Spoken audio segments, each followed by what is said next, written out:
दिनै 17 जुन नोंथांमोना मिथिगौना दिनैनि सानखौ मानि थाखाय फालिनाय जायो? नोंथांमोननो बड'लेण्ड बुब्लि खौरांनि गेजेरजों फोरमायगोन। दिनैनि सानखौ ग्लबेल गार्बेज मेन डे महरै फालिनाय जायो। बोसोरफ्रोमबो जुन दाननि 17 अक्ट'आव ग्लबेल गार्बेज मेन डेखौ मुलुगनि दाखोर दाला गारग्रा हौवा आरो आइजोखौ मान होनो थाखाय फालिनाय जायो। जोंनि दाखोर दालाफोरखौ बुथुमनायनिफ्राय लानानै बेखौ गारनाय बिखान्थिनिसिम दाखोर दाला बुथुमग्राफोरा सानफ्रोमबो थाद'नाय गैयाजासे मुलुगाव गावसोरनि सिबिथाय होयो। दाखोर दाला बुथुमग्रा आरो बेजों लोब्बा थानाय साखोन सिखोन मावग्राफोरा समाजखौ सान-हर मोजां न' सावस्रि आरो साखोन सिखोन लाखिनानै मोनसे गिदिर सिबिथाय होयो। दिनै 17 जुन नोंथांमोना मिथिगौना दिनैनि सानखौ मानि थाखाय फालिनाय जायो? नोंथांमोननो बड'लेण्ड बुब्लि खौरांनि गेजेरजों फोरमायगोन। दिनैनि सानखौ ग्लबेल गार्बेज मेन डे महरै फालिनाय जायो।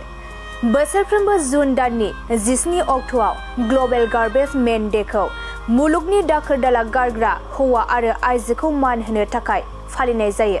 जोंनि दाखोर दालाफोरखौ बुथुमनायनिफ्राय लानानै बेखौ गारनाय बिखान्थिनिसिम दाखोर दाला बुथुमग्राफोरा सानफ्रोमबो थाद'नाय गैयाजासे मुलुगाव गावसोरनि सिबिथाय होयो।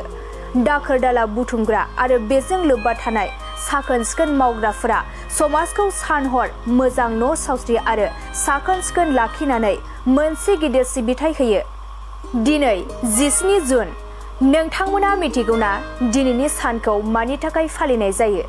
नोंथांमोननो बड'लेण्ड बुब्लि खौरांनि गेजेरजों फोरमायगोन। दिनैनि सानखौ ग्लबेल गार्बेज मेन डे महरै फालिनाय जायो। बोसोरफ्रोमबो जुन दाननि 17 अक्ट'आव ग्लबेल गार्बेज मेन डेखौ मुलुगनि दाखोर दाला गारग्रा हौवा आरो आइजोखौ मान होनो थाखाय फालिनाय जायो।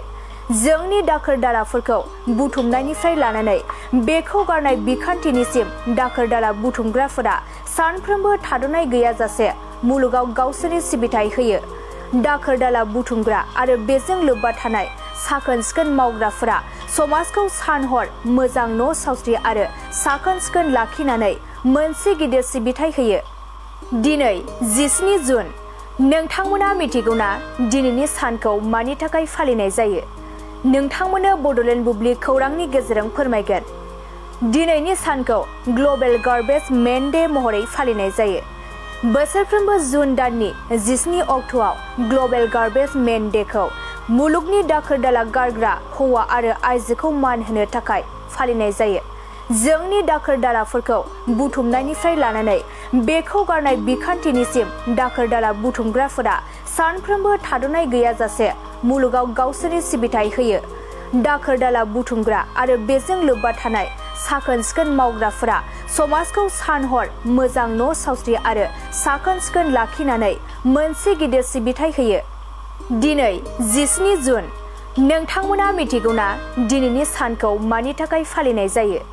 नोंथांमोननो बड'लेण्ड बुब्लि खौरांनि गेजेरजों फोरमायगोन। दिनैनि सानखौ ग्लबेल गार्बेज मेन डे महरै फालिनाय जायो।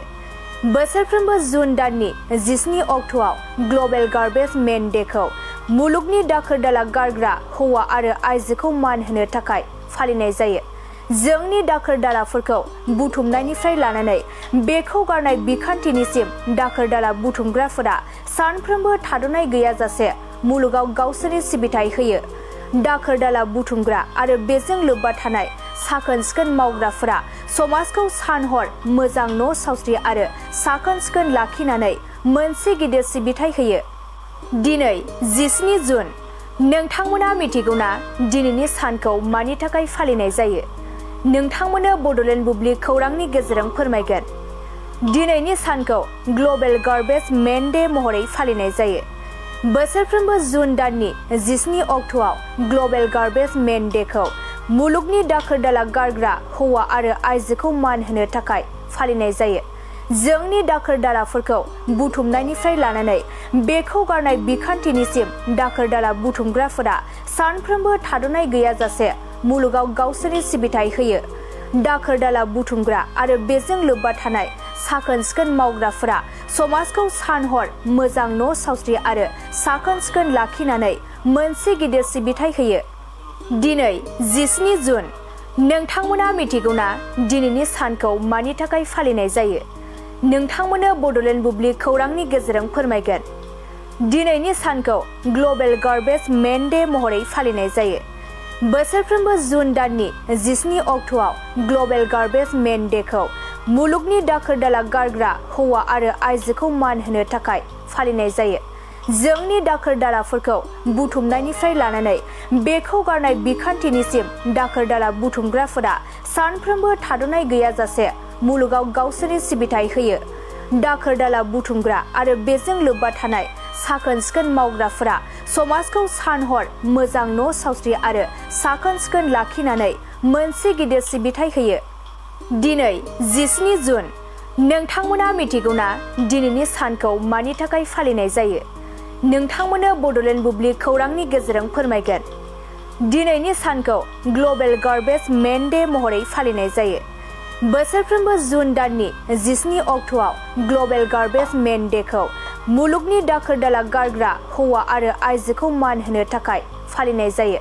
जोंनि दाखोर दालाफोरखौ बुथुमनायनिफ्राय लानानै बेखौ गारनाय बिखान्थिनिसिम दाखोर दाला बुथुमग्राफोरा सानफ्रोमबो थाद'नाय गैयाजासे मुलुगाव गावसोरनि सिबिथाय होयो।